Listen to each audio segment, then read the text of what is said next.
নারীরা অভাব নিয়ে বাঁচতে পারে কিন্তু অবহেলা নিয়ে বাঁচতে পারে না।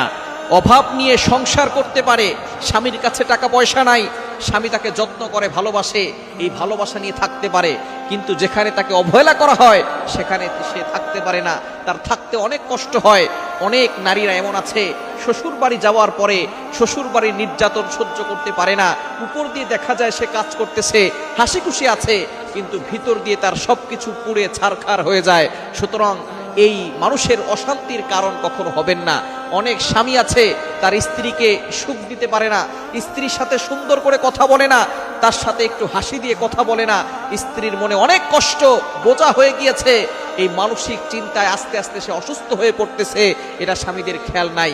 সুতরাং নারীরা অভাবে কখনো কান্না করে না, তারা অবহেলায় যখন থাকে তখনই তারা কান্না করে এবং সেখানে তারা সুখে থাকতে পারে না।